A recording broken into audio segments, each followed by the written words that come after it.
I'm very well, thank you. You two gents okay? Yeah, really good. Thanks, mate. Really, really good. So let's talk about Manchester United's transfer business. They've brought in Andre Santos and Yuri Tielemans, but is that going to be enough, bro?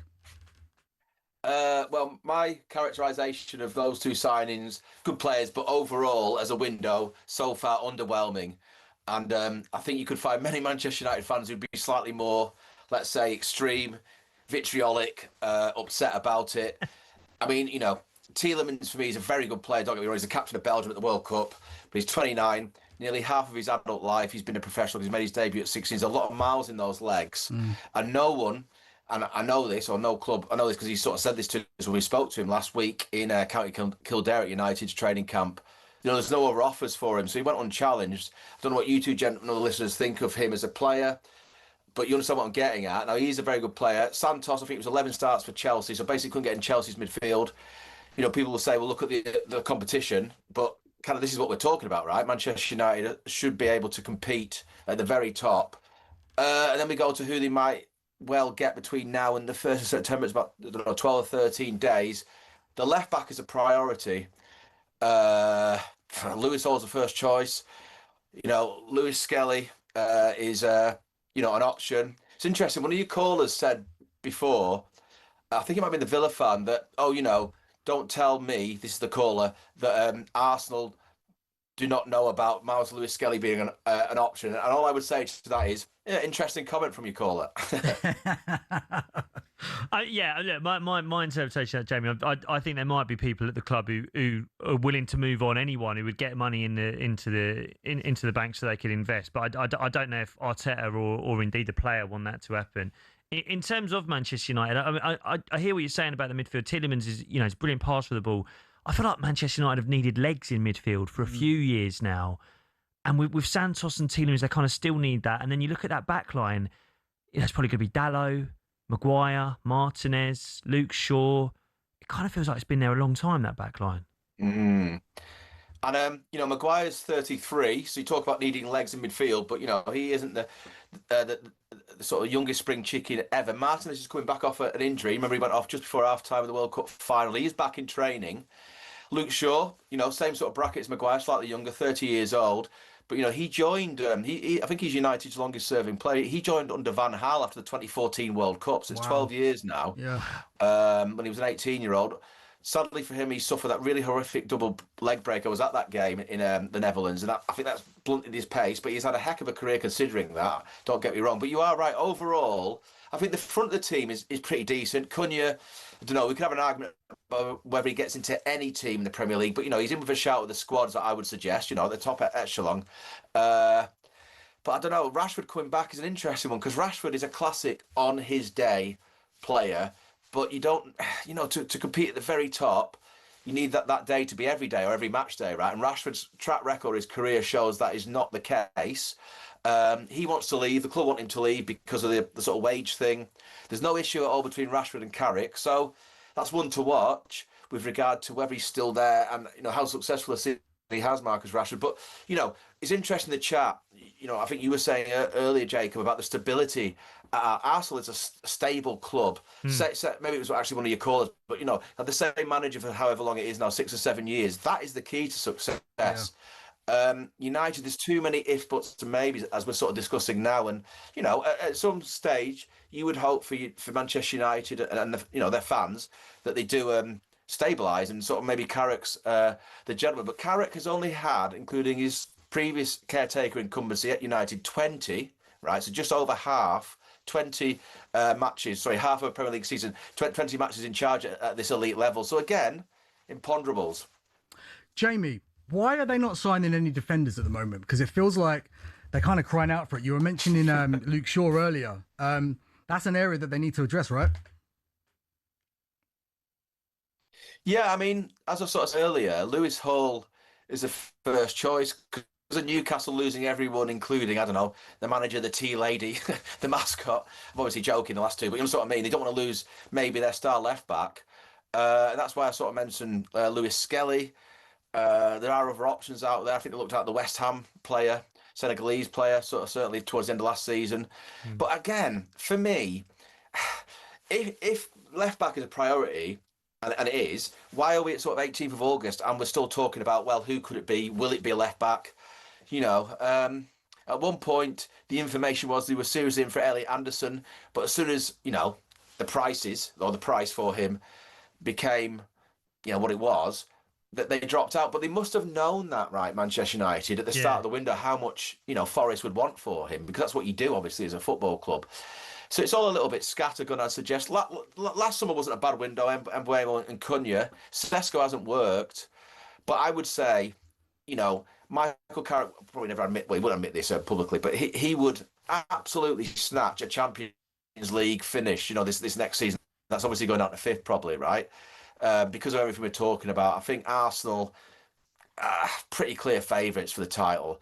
And then after that, is it City? I'm not so sure. Is it Chelsea? I'm not so sure. So, so United do have a chance of top 4 or 5, but, you know, the other clubs I'm talking about, and also Spurs, and we all know what happened with them last season. You know, they spent 100 million on one transfer, if not this window, you know, in previous windows. So that's another sort of barometer of kind of where United are at. Jamie, you mentioned Šeško. Do you actually think that he has been underwhelming? Do you think that signing hasn't worked? Underwhelming, I'll definitely sort of say. I don't know about if it hasn't worked, because he did score a few. But again, it's a little bit like Gyökeres at Arsenal. Now, although it's slightly different, because, you know, I think he actually helped Arsenal win the title. But Sesko's coming into a different setup where, you know, every player who comes in has to make an impact, because they haven't got the quality stroke depth of squad. You know, going back to Arsenal, I think Havertz is an amazing footballer, you know, and he's sort of the first choice. So Gyökeres came in and he did what he had to do, be a focal point, that kind of centre forward. But Sesko, for me, I don't know, it's a bit like Euro at the back for Manchester United. He's been there 2 seasons. Euro at sort of 20, I think he's still only be 19, but he's been there 2 years. He has to step up. Sesko, for me, as Manchester United's number 9, you know, he has to pot, you know, 18, 20 Premier League goals, not in all competitions, because if he's doing that, that means he's functioning, but also the team is as well, you know, obviously creating the chances. So, yeah, again, a little bit underwhelming so far. I'm sorry to be so negative, Manchester United fans, but it's just facts. No, but Jamie, I mean, I think you're a little bit harsh on Sesko. He had some injuries last year, and look, outside of Erling Haaland, who does get 18, 20 Premier League goals nowadays? I think the league's changed a bit there, but in terms of the transfer business that United have or haven't done, why have they been so inactive? Because it felt as though, you know, Carrick built a good platform, got them Champions League, got third. Yeah. We know the areas that they need to improve. We know what they want to do. And we're sat here now, you know, Santos, Tielemans done. Nothing really lined up. You know, why aren't they moving more? Why aren't they being more aggressive? Yeah, I think Sir Jim Ratcliffe's obviously, you know, in charge of the football department, holds the purse strings there, just doesn't want to spend kind of what we're discussing, this kind of 80 to 100 million on a single player, which is a bit odd, considering, again, that, you know, they're in the Champions League, so they have, again, you know, and Carrick's done that. So therefore they've got the revenue, the finance from that competition. As I mentioned earlier, maybe between now and the 1st of September when the window closes, you know, they will do what we're sort of discussing that they haven't done. But again, it seems a bit odd if you're going to do that to wait right to the end of the window. It's not an exact sign, but I often think one way of measuring a club's ambition in a window is, you know, in the summer window, sorry, is who's the sort of first one through the door, because that's usually the one they really want, right?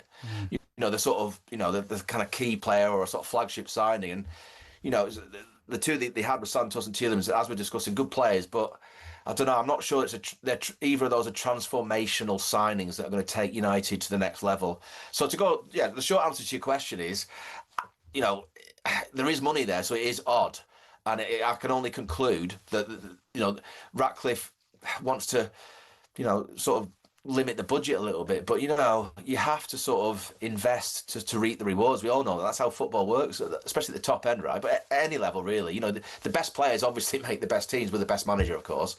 And United have got, I don't know, 2 or 3. But again, how many of United's first 11, maybe Bruno Fernandes, get into, I don't know, and you probably say no, Jacob, but, you know, Arsenal's team or City's, you know what I mean? The sort of the real beasts of the Premier League. But after Fernandes, I'm not too sure there's many others, maybe Cunha, and that's about it. Jamie, let's have a word on Manchester City. What have you got?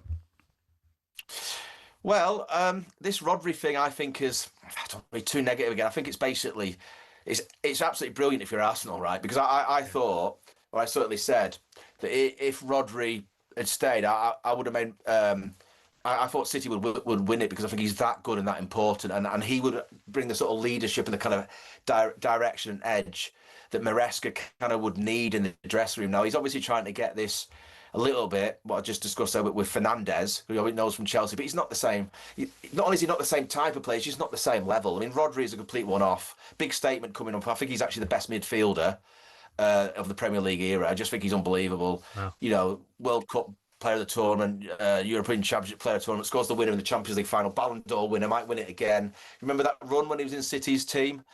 And they didn't lose for 70-odd games. Yeah. You know, sadly for him, he gets his ACL and kind of the bottom falls out of Manchester City 2 seasons ago. Comes back into the team and, they win the 2 cups last season. So, yeah, Elliot Anderson, obviously, they brought in for 1-6. You know, good player. Was I impressed with him in the World Cup? I was actually in flashes. But again, listen, I'm not saying you're going to get another Rodri off the production line, but, it's kind of what Anderson's been bought for. I think he's a bit underrated, maybe. I think I think he will do well, but this is very difficult. And, the Community Shield, Arsenal took them apart and City looked so... That was a really... I hear this whole thing about, the Community Shield's great if you win it, but if you lose it, it's just a friendly or it's a warm-up or it's training. But if you're Manchester City stroke Maresca, that's a body blow, that.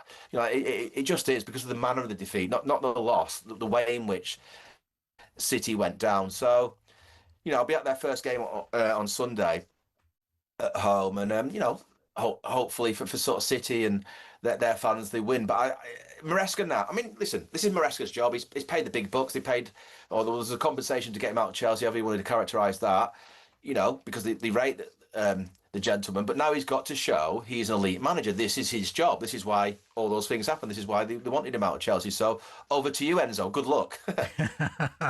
Listen, Jamie Jackson, thank you very much, my friend. Great work. That's the Guardian's Manchester correspondent. Excellent work. All right, so this is the Transfer Insiders. I am Ricky Hayward-Williams alongside Jacob Hawley on talkSPORT. Up next, we're going to be talking Newcastle.